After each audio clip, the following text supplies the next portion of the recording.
शिवाय। ओम नमः शिवाय। ओम नमः शिवाय।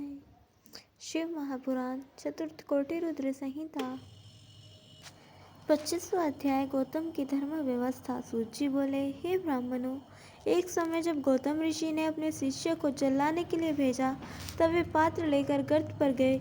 उसी समय वहां जल लेने के लिए आई हुई ऋषि की स्त्रियों ने जल के पास गए हुए उन शिष्यों को देखकर जल लेने का विरोध किया और कहा कि पहले हम लोग भर लेंगी, तब तुम दूर से भरना। तब उन ऋषियों ने लौटकर सारा हाल ऋषि पत्नी से कहा। ऋषि पत्नी शिष्यों को समझाकर स्वयं उनके साथ जल लेने को गई और गौतम ऋषि को दिया। उपयुक्त ऋषि पत्नियों ने क्रोध कर संपूर्ण वृतांत उलटकर अपने अपने पतियों से कहा और वे सब गौतम ऋषि पर क्रोधित हुए और गौतम के विघ्न के लिए गणेश जी का पूजन किया।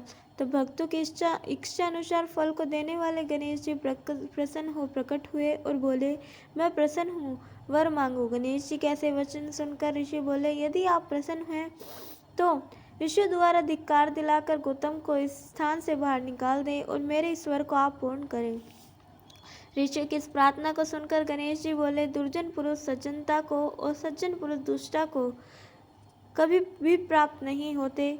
सर्वप्रथम जब तुम्हें भोजन का कष्ट हुआ तो गौतम जी ने तुम्हें भोजन दिया और अब तुम लोग उन्हें ही दुख देते हो। यह तुम्हारे लिए अच्छा ना होगा और कोई दूसरा वर मांगो।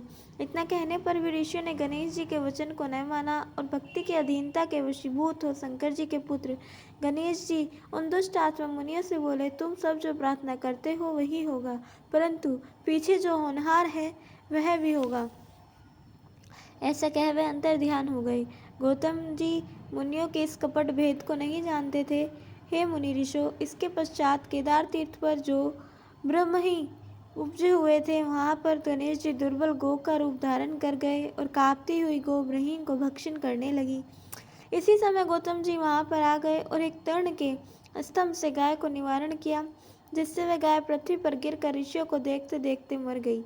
तब उसे मरा देखकर ऋषिगण गौतम को ललकारने और अहिल्या को खरे खोटे वचन सुनाने लगे और यह कहने लगे कि तुम्हारा मुंह देखना पाप है, क्योंकि जब तक तुम आश्रम में रहोगे तब तक देवता तथा पितृ हमारे दिए हुए बलि और तर्पण आदि कुछ भी ग्रहण नहीं करेंगे। अतः परिवार सहित तुम शीघ्र ही यहाँ से दूर चले जाओ। ऐसा कहे वे सब गौतम को पत्थरों से मारने लगे। तब उन सब से ताड़ित गौतम वहां से निकल एक कोस की दूरी पर जाकर स्थान बनाकर रहने लगे। अर्धमास बाद उन्होंने उन ऋषियों से अपने पाप के प्रायश्चित का उपाय पूछ पाप दूर करना चाहा। ऋषियों ने कहा, तुम अपने पाप को प्रकाश कर 3 बार संपूर्ण पृथ्वी की परिक्रमा कर फिर यहाँ आकर 1 मास तक व्रत करो। फिर तुम ब्रह्मा के इस पर्वत की 1000 बार परिक्रमा करोगे, तब तुम्हारी शुद्धि होगी। अथवा तुम अपने तप से गंगा जी को लाकर स्नान करो और कोटि संख्या में पार्थिव लिंगों को बनाकर शिव जी की पूजा करो। गौतम जी ने ऋषि की यह व्यवस्था स्वीकार की। पर्वत की परिक्रमा कर पार्थिव लिंग का निर्माण करके पूजन किया। फिर पतिव्रता अहिल्या ने भी वैसे ही सब पूजा की। फिर सब शिष्य प्रशिष्य उनकी पूजा करने लगे। इस प्रकार से शिव महापुराण चतुर्थ कोटि रुद्र संहिता का 25वां अध्याय समाप्त। बोलिए उमापति महादेव की जय। 26वां अध्याय त्र्यंबकेश्वर महात्म्य। सूत जी बोले, हे ब्राह्मणों, तब सप्तनिक गौतम की इस प्रकृति को देख शिवजी प्रसन्न हो अपने गणों सहित वहां प्रकट हो गए और उन्होंने कहा, वर मांगो। तब उन्हें भक्ति पूर्वक प्रणाम करते हुए ऋषि ने उनकी स्तुति की तथा हाथ जोड़कर अपने अपराध के लिए क्षमा मांगी। तब शिवजी ने कहा कि इन दुष्टात्मक ऋषियों ने तुम्हारे साथ छल किया है। तुम्हारे दर्शन से तो लोग निष्पाप होते हैं, फिर मेरी भक्ति में तत्पर तुम पापी कैसे हो सकते हो। तुम्हारे साथ कपट करने वाले वे ऋषि ही पापी, दुराचारी और हत्यारे हैं। उनके पाप तो इतने हैं कि जितना कोई प्रायश्चित ही नहीं हो सकता। गौतम जी ने कहा, नहीं, उन ऋषियों ने बड़ा उपकार किया है। यदि वे ऐसा ना करते तो आपका दर्शन कैसे होता। तब गौतम जी के ऐसे वचनों को सुनकर शिव जी को प्रसन्नता हुई और उन्होंने उनसे कहा, हे विप्रो, मैं श्रेष्ठ ऋषि, मैं प्रसन्न हूँ, वर मांगो। गौतम जी ने कहा, हे देव, यदि आप मुझ पर प्रसन्न हो तो मुझे गंगा जी को देकर संसार का उपकार कीजिए। आपको नमस्कार है, नमस्कार है।